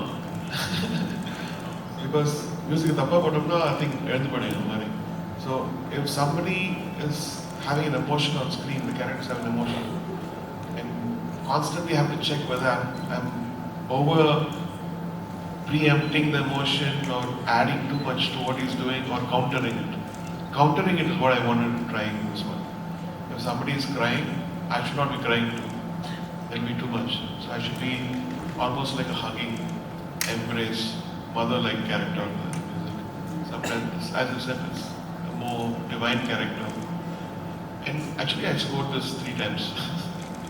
I scored it, and they took it for festival, showing it. Then I saw it, I didn't like it. Then I changed many portions. And I also evolved with the, initially it was, oh, I know how to do it. And then I said, no, I did it all wrong. So I went back to it and said, please take it away, I'm going to do it again. So I think the score past 3-4 months has evolved so much. And some of the places I had to fight him, said, please don't put that music, I'm going to change that. He said, no, I like the previous one. No, please, trust me. So what we have now is what I think we all kind of like. Is that Rasul? Rasul sir. Rasul sir. Sir, ഇവിടെ straight. Sir, മലയാള സിനിമയിൽ ഒരുപാട് കാത്തിരുന്ന് ഒരുപാട് expect ചെയ്യുന്ന ഒരു സിനിമയാണ് ആടുജീവിതം എന്ന് പറഞ്ഞത്. അപ്പം ഒരുപാട് ലെജൻസ് ഒരുമിക്കുന്ന ഒരു സിനിമ കൂടിയാണ്. എനിക്കത് ഏറ്റവും കൂടുതൽ മലയാളം എക്സ്പെക്ട് ചെയ്യുന്നത് മലയാളത്തിലേക്ക് ഒരു ഓസ്കാർ പ്രതീക്ഷിക്കുന്ന ഒരു പടമാണ് ആടുജീവിതം. സാറിന്റെ ഒരു എക്സ്പീരിയൻസിൽ ഇതെങ്ങനെ ഉണ്ടായിരുന്നു? I don't know how Oscar has become a standard in this. I would say, see, I'll tell you, Oscar just happened a few hours ago. 15 years ago, when we won the Oscar, in one of this press meet like this, when me and Rahman was there, one of the press asked, "You guys got an Oscar, so what's the big deal about it?" I remember AR saying that next 10 years is going to be Indian cinema's golden period. 15 years today, just look back what happened in Indian cinema. Malayalam, Tamil, Marathi, Assamese film, Gujarati films. Every stream of filmmaking in this country has evolved, has gone leap and bound. And today, we are sitting here, we are talking about a regional film which were considered to be very minuscule in the whole gamut of Indian cinema. We are saying that is Oscar worthy. I'm not saying it, you guys are saying it.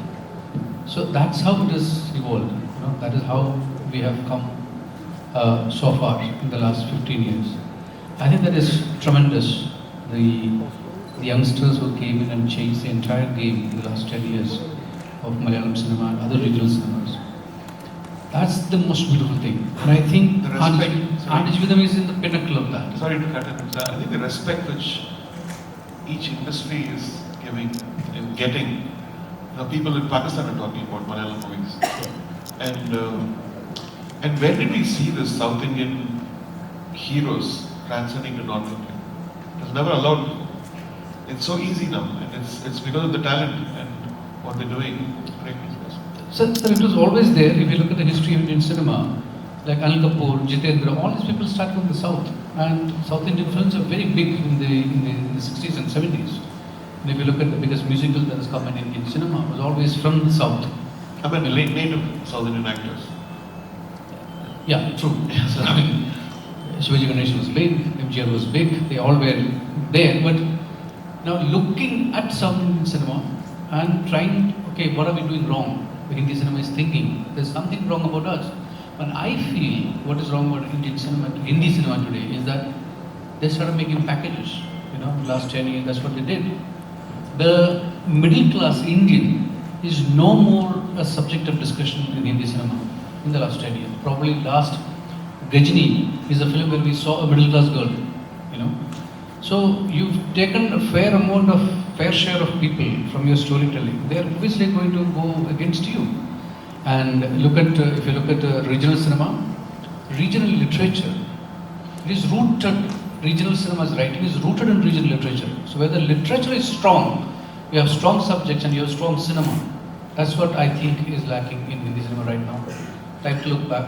And writing is very strong in the cinema, and a lot of literature influence is making, you know, a film.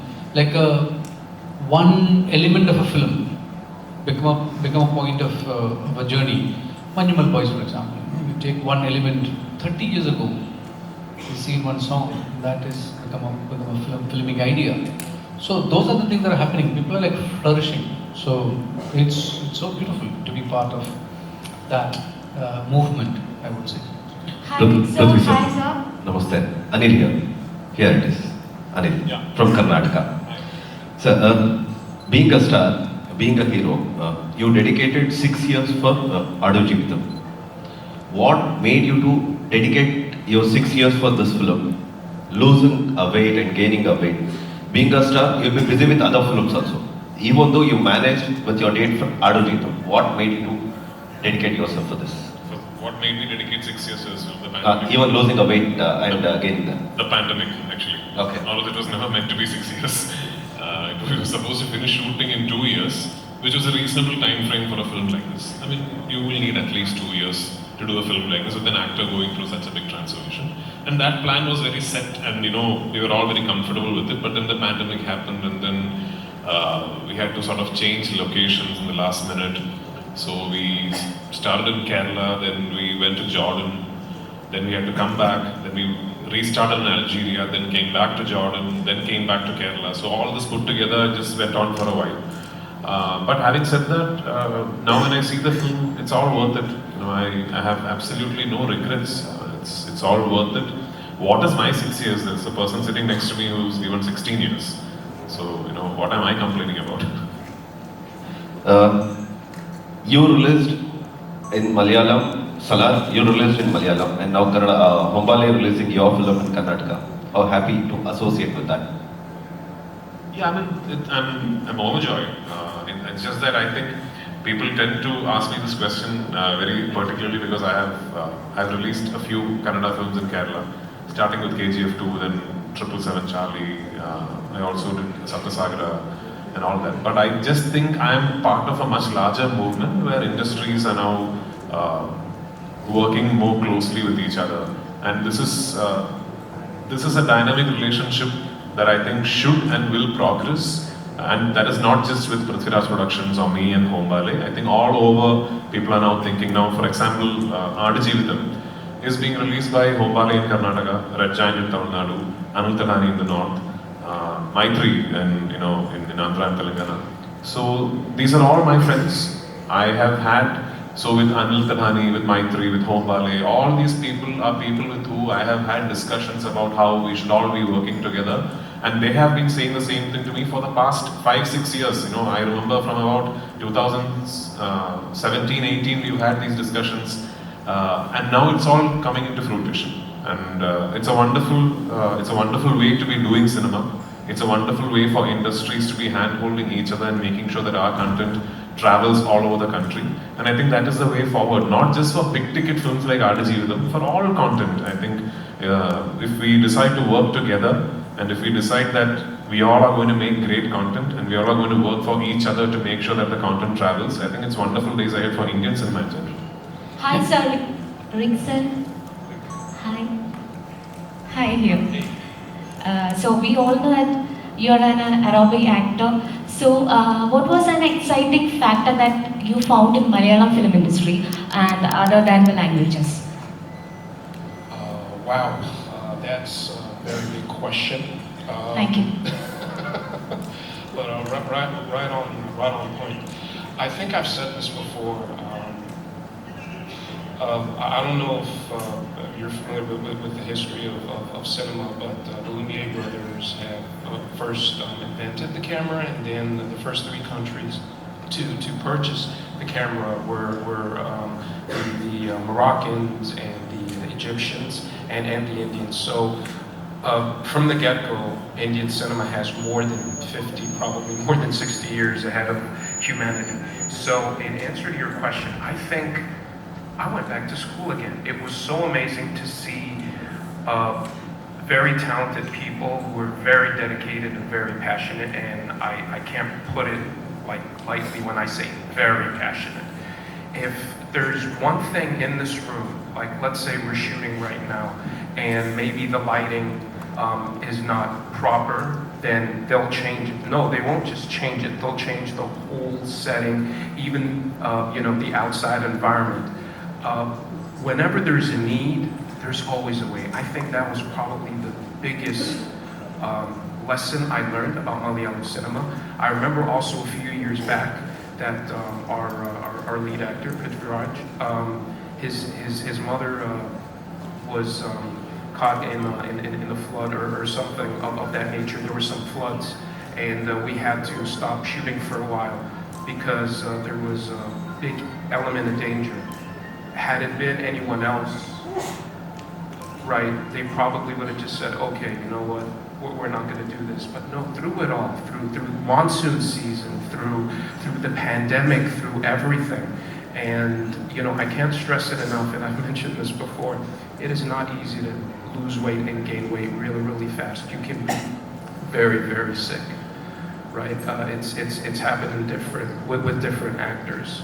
But the fact that he's here with us right now and that everybody that has worked on this film is still here with us is a testament to Malayalam cinema's can-do attitude that we can all learn from in different industries around the world. Yes, absolutely. Talib sir and Talib sir is from Oman. Who I said Talib sir is the character in the guest. So, any questions?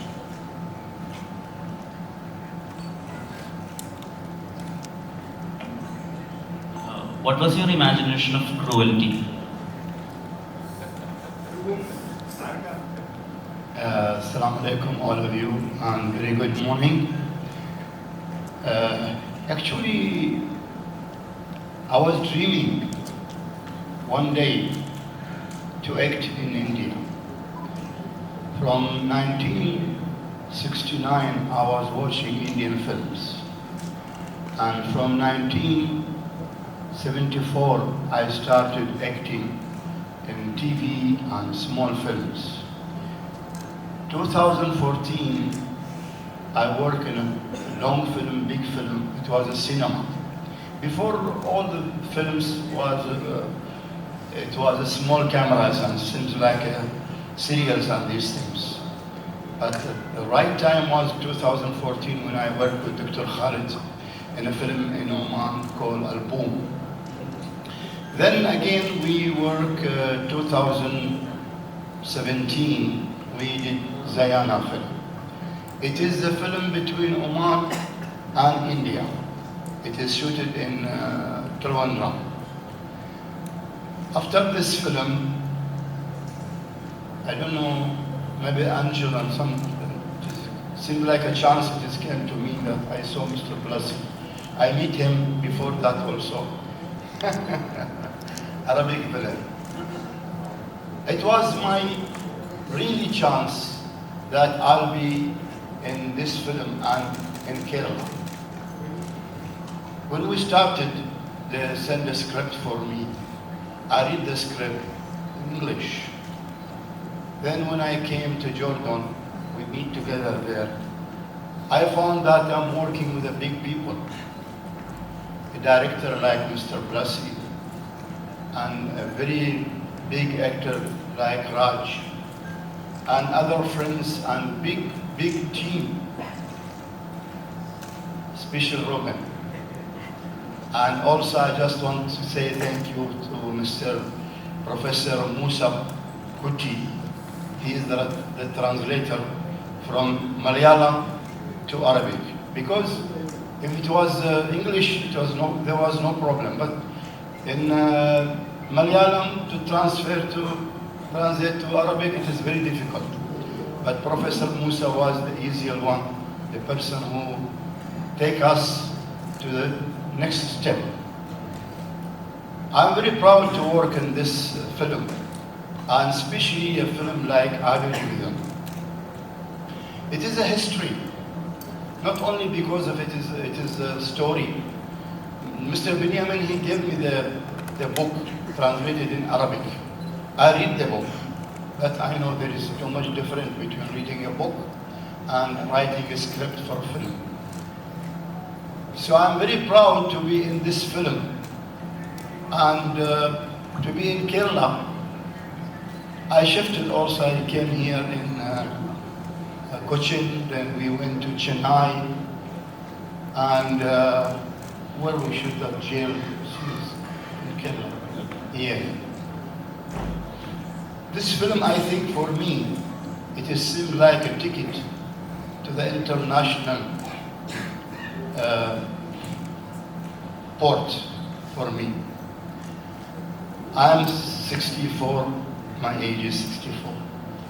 I hope inshallah I'll continue with others because there is some agreement came to me from some directors in India also because I know Urdu very, very well. Mujhe Urdu aata hai. Don't be surprised because in Oman, in the Gulf country, there is too much Indians coming. I know that Malayalam is difficult, but Urdu is easier for us. I hope, inshallah, this film will see, as we say in Arabic, the sunshine. And I hope that nobody will hate me in this film, please, because my role is very tough, but I really am good man, and I love all of these people, especially Prithviraj. He was, what to say about that? Thank you very much for being here. And I don't know what is your question. Can you translate it for me by Urdu? It's all right? It's enough? Thank you very much. We can have two more questions. Last two questions. Prithvi. Hi. Nagpan from Karnataka. Sir, Salaರಲ್ಲಿ ನೀವೇ dub ಮಾಡಿದ್ರಿ ಕನ್ನಡಕ್ಕೆ ಮತ್ತೆ I don't know Kannada. I just dubbed in Kannada. He translated. Yeah, you only Salar dubbed in Karnataka. Yes. In this movie, ಅದೇ sir dubbing ಯಾರ್ಯಾರು ಮಾಡಿದ್ದಾರೆ ಕನ್ನಡದಲ್ಲಿ ಮತ್ತೆ ಬೇರೆ ಲ್ಯಾಂಗ್ವೇಜ್ ಅಂತ ನಿಮ್ಮ I have to call Prashant Neil now. His question is that you have for Salar you have dubbed in all 5 languages. Yes. What about Adu Jeevitham? You only doing in a. If you will wind up this plus meet, I'm going to dub it in Hindi today. And then what about Kannada? Kannada tomorrow. Yeah, okay, fine. So we can hear voice in Kannada also. Yes. Thank you for that. One last question. Social മീഡിയയില് Sorry. Ara, social മീഡിയയിൽ വൈറലായിക്കൊണ്ടിരിക്കുന്ന പഴയ interview ഉണ്ട് 20 വർഷങ്ങൾക്ക് ശേഷം പൃഥ്വിരാജ് എന്ന actor type ചെയ്യുമെന്ന് പറയുന്നത് ചേട്ടൻ പറയുന്ന ഒരു പോയിന്റ് ഉണ്ട്. മിനിമം 3 ലാംഗ്വേജിൽ അഭിനയിക്കണം, എന്നെ കൊണ്ട് പറ്റുന്ന രീതിയിൽ അല്ലെങ്കിൽ മലയാളികൾ സമ്മാനിക്കാൻ പോകുന്ന രീതിയിൽ സംവിധാനം ചെയ്യുന്ന അങ്ങനത്തെ ഒരു പറയുന്നത്. ശരിക്കും അതേ പാറ്റേൺ കീപ്പ് ചെയ്താണ് ഇപ്പോഴും. ഇനി എന്താണ് അടുത്തത്? ഇനി അടുത്തത് പൃഥ്വിരാജ് എന്ന ലെവലിൽ ഇതുപോലൊക്കെ പോവാം സത്യമായിട്ടും അതേ ഉള്ളൂ. അതായത് ഇനി ഒരു 20 വർഷങ്ങൾ കഴിഞ്ഞാലും ഇപ്പോൾ ചെയ്യുന്നത് ചെയ്യാൻ സാധിക്കുക എന്നുള്ളതാണ് സ്വപ്നം. അതായത് ഇപ്പോൾ എനിക്ക് ഇഷ്ടപ്പെട്ട സിനിമകൾ ഇഷ്ടപ്പെട്ട രീതിയിൽ ഇഷ്ടപ്പെട്ട പോലെ അതിൽ അഭിനയിക്കാനും വേണമെങ്കിൽ നിർമ്മിക്കാനും സംവിധാനം ചെയ്യാനും വിതരണം ചെയ്യാനും ഒക്കെ കഴിയുന്നുണ്ടല്ലോ. അപ്പൊ അതുപോലെ തന്നെ ഇനി എപ്പോഴും ഉണ്ടാകുക എന്നുള്ളതാണ്. അതിന് പ്രത്യേക ഒരു ആഗ്രഹങ്ങളൊന്നുമില്ല. Jimmy, my question is for you. Your story itself is a story of perseverance, hard work, and dreams. You came from Haiti, and through Paris you reached New York, and you pursued your dreams in films. When you reached to Adu Jeevitham, when you play a role of positivity like Ibrahim, how you value yourself as an individual who can relate to Najib also. Najib's story is a story of struggle, but still he is positive. Was that your motto also? Thank you for the question. Yeah, I guess a big part of my life has been going against the wave. So it's always been a struggle, but a struggle I always welcome. And as you said, I met the first part of the struggle in Haiti, met another phase of it when I grew up in Paris, to the point where I became homeless. And that didn't stop me. And I continued, lived in many other places, lived in Spain, Italy, South Africa, England, to continue to pursue a search of life, of understanding who I was, my meaning on this planet and Earth. And once you have a purpose, anything can happen. So with that in mind, and of course, as you know, then I ended up in Hollywood, and I've been there for about 25 years. But with that in mind, it was easier to understand Najib's experience, because when there is hope, you will have success. And regardless on what the movie went through, what Blessy, the cast and crew went through to bring this project, because it was so full of hope behind it, we always end up seeing the light at the end of it all. So yeah, maybe I channeled a little bit of that while doing the movie in Nigeria and Jordan. Yes.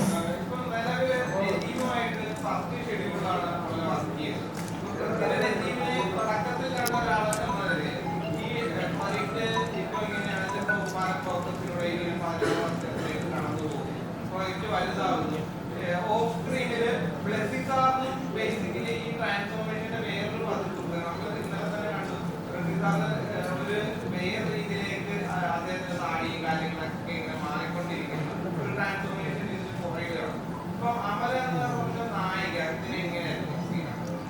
Good morning, everyone. Sorry, എനിക്ക് muscle cramps കൂടുതലുള്ളതുകൊണ്ട് that's why I got really late. Apologies for that. ആടുജീവിതത്തിന്റെ honeymoon ഫേസിലുണ്ടായ ആളാണ് ഞാൻ. The best part of Aadujeevitham there was a lot of water and lot of greenery and lot of peace. And then yes, എല്ലാവരും ഒരു major ട്രാൻസ്ഫോർമേഷനിലൂടെയാണ് പോയത്. And ഇപ്പോൾ ഇവരെല്ലാം ഇരിക്കുന്ന പോലെ വളരെ പുഷ്ടിപ്പെട്ട് വളരെ ഹാപ്പി ആയിട്ടാണ് ഞാൻ ഇവരെ കേരള സ്കെഡ്യൂളിൽ കണ്ടത്. And then after that I was seeing like എല്ലാവരുടെയും very different in terms of physically, emotionally. ഞാൻ അത് കഴിഞ്ഞിട്ട് പ്ലസ് ചെയ്യേണ്ട കണ്ടപ്പം I remember he was looking very weak and very unhealthy and അപ്പം അതിനെക്കുറിച്ച് സംസാരിക്കുകയുണ്ടായി. And like I said, like plus ചെയ്യേണ്ട body is trying to catch up with his passion. Like body അത്ര weak ആയിരുന്നെങ്കിലും അല്ലെങ്കിൽ even though he was sick, he was going through some diet and all, but in spite of all that he was only talking about the film. And അത് കഴിഞ്ഞിട്ട് plus ചെയ്യേണ്ട കണ്ടപ്പോൾ plus ചെയ്യേണ്ടൻ was telling സൈനുവിൻ്റെ പെർസ്പെക്റ്റീവിലുള്ള Najeeb ഇല്ലാതെ സൈനു അനുഭവിച്ച ഒരു ജീവിതം, സൈനു എന്തായിരിക്കും face ചെയ്തിട്ടുണ്ടാവുക, അതിനെക്കുറിച്ചൊക്കെ സംസാരിക്കുമായിരുന്നു. So like physically, even Prithvi and I was just seeing some pictures and some rushes and all. In fact, 2021 ഡബിന് വേണ്ടിയിട്ട് ഒരു പാച്ച് ഡബിന് വേണ്ടിയിട്ട് ഞാൻ ചെന്നൈയിലെ സ്റ്റുഡിയോയിൽ പോയപ്പം I was seeing a teaser. അപ്പോൾ ആ ടീസർ കണ്ടു കഴിഞ്ഞിട്ട് ഞാൻ I didn't recognize Prithvi in that. He was in the teaser and I'm like അത് ആരാണ് ആക്ടർ ആരാന്ന് ഞാൻ ചോദിച്ചപ്പോൾ then they said that's Prithvi and I'm like what, please play it again. So yeah, അത് കഴിഞ്ഞിട്ട് everybody, all of them were unrecognizable and even the film took over into a different different feel altogether. And again I'm back in the honeymoon phase of Aadujivitham, the best phase, I think the very easy phase. So for me the journey has been I'm like a tiny drop in this ocean, but I'm very very grateful and blessed to be a part of this project. Yeah.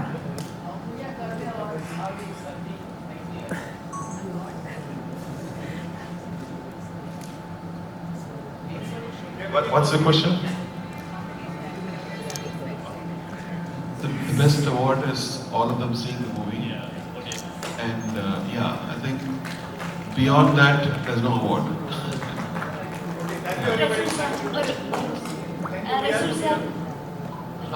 Yes. Sir, നമ്മൾ മരുഭൂമിയുമായി ബന്ധപ്പെട്ട ഒരുപാട് സിനിമകൾ കണ്ടിട്ടുണ്ട്. അതിൻ്റെ സൗണ്ട്സിനെ പറ്റി ഉള്ള സിനിമകൾ നമ്മൾ മുമ്പ് കണ്ടിട്ടുണ്ട്. അപ്പം ആടുജീവിതത്തിലേക്ക് വരുമ്പോൾ ഈ മരുഭൂമിയുടെ സൗണ്ടിനെ എങ്ങനെയായിരിക്കും വ്യത്യസ്തമാക്കുന്നത് ആടുജീവിതത്തിൽ? Actually, something that I always wanted to say. ഞാൻ ബ്ലസ്സിയുടെ ഫിലിം ഡിസ്കസ് ചെയ്യുമ്പോൾ ബ്ലസ്സി പറഞ്ഞത് സിനിമ തുടങ്ങുന്നത് കേരളത്തിലാണ്. ഒരുപാട് വെള്ളം, ഒരുപാട് പച്ചപ്പ്, ഒരുപാട് പ്രകൃതി. അവിടെ ഇയാൾ പോകുന്നത് ഒരു മരുഭൂമിയിലാണ് എത്തിപ്പെടുന്നത്.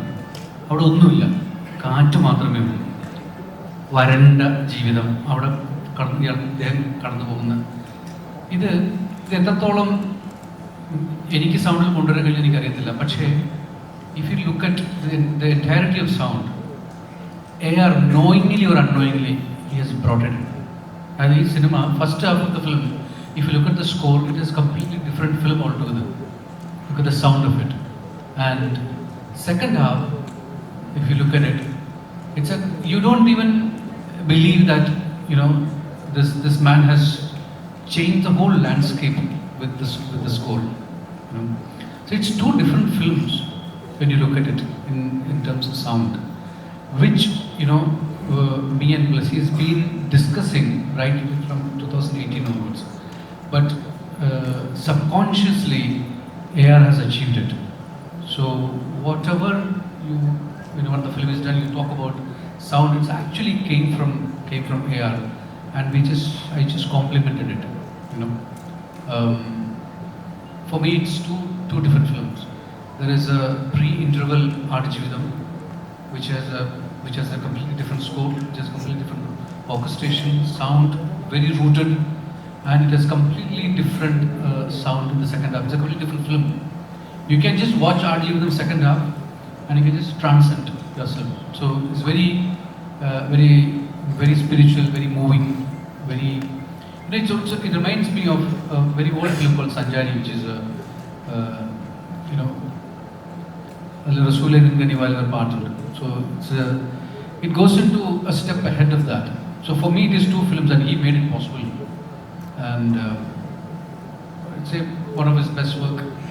The Rahman that I heard when I was in the film school in 1992. I hear it in Arjun. ഇവിടെ എനിക്ക് പെട്ടെന്ന് തോന്നിയ ഒരു കാര്യങ്ങൾ, ഈ സിനിമയുടെ ആദ്യത്തെ സീനുകൾ എഴുതുമ്പോൾ ഒരു പരന്ന മരുഭൂമി ആദ്യമായി കാണിക്കുമ്പോൾ ഞാനത് വരികളിൽ എഴുതി. അവിടെ സ്വർഗത്തിൽ നിന്നുള്ള ഒരു സംഗീതം ഭൂമിയിലേക്ക് അരിച്ചിറങ്ങുന്ന പോലെ. ഞാൻ സാറിൻ്റെ അടുത്ത് പറഞ്ഞത് അങ്ങനെയാണ്, എനിക്ക് അവിടെ എവിടെയോ ഒരു ദൂരത്തു നിന്ന് ഒരു സ്വർഗീയ സംഗീതം താഴേക്ക് പൊഴിഞ്ഞിറങ്ങുന്ന പോലെ. അതാണ് ഇന്നലെ നിങ്ങളെങ്കിലുമൊക്കെ കേട്ടിട്ടുണ്ട് ഒരു theme മ്യൂസിക്കിനകത്ത്. Thank you so much. Thank you so much. Before we wrap up, once again ഇവിടെ എത്തിച്ചേർന്ന എല്ലാ മാധ്യമ സുഹൃത്തുക്കൾക്കും ഒരുപാട് നന്ദി. ഒരു കാര്യം എനിക്ക് പറയണമെന്ന് തോന്നിയത്, ഇതിപ്പോ ഞങ്ങൾ ഈ ഇരിക്കുന്നവരാണ് ഈ സിനിമയിൽ പ്രവർത്തിച്ചവർ. പക്ഷെ ആടുജീവിതം എന്ന് പറയുന്ന ഈ കഥ, ഈ പുസ്തകം, ആ ജീവിതം, ഇന്നിപ്പോ ഈ സിനിമ, എനിക്ക് തോന്നുന്നു ഒരു മലയാളിയുടെയാണ്. ഞങ്ങൾ ഈ സിനിമ ഇന്ന് ഈ രൂപത്തിൽ എത്തിപ്പെടാൻ ഒരു നിമിത്തമായി, അല്ലെങ്കിൽ ഞങ്ങൾക്ക് ആ പ്രിവിലേജ് കിട്ടിയെന്ന് മാത്രമേ ഉള്ളൂ. വളരെ ചുരുക്കം ചില സിനിമകളാണ് അത്തരം ഒരു ഐഡന്റിറ്റിയിലേക്ക് എത്തിപ്പെടുക. ഒരു ഫുൾ ഒരു ഇൻഡസ്ട്രിയുടെ സിനിമ, അല്ലെങ്കിൽ ഒരു എല്ലാ മലയാളികളുടെയും സിനിമ എന്ന് പറയുന്ന അങ്ങനെ ഒരു ഐഡന്റിറ്റിയിലേക്ക് എത്തിപ്പെടാൻ സാധിക്കുന്നത്, പ്രത്യേകിച്ച് റിലീസിന് മുമ്പ് എത്തിപ്പെടാൻ സാധിക്കുന്ന വളരെ ചുരുക്കം ചില സിനിമകളേ ഉള്ളൂ. And we deem it a privilege to be able to be exponents of that dream. നിങ്ങളുടെ എല്ലാവരുടെയും അനുഗ്രഹവും പ്രാർത്ഥനയും ഈ സിനിമയ്ക്കൊപ്പം ഉണ്ടാവണം. 28-ാം തീയതി റിലീസിനും എനിക്ക് തോന്നുന്നു നിങ്ങളെ ഇനിയും we will still be meeting. അപ്പോൾ നിങ്ങളുടെ എല്ലാവരുടെ അഭിപ്രായങ്ങളും നിങ്ങളുടെ എല്ലാവരുടെ അനുഗ്രഹവും ഈ സിനിമയ്ക്കൊപ്പം ഉണ്ടാവണം. Thank you so much.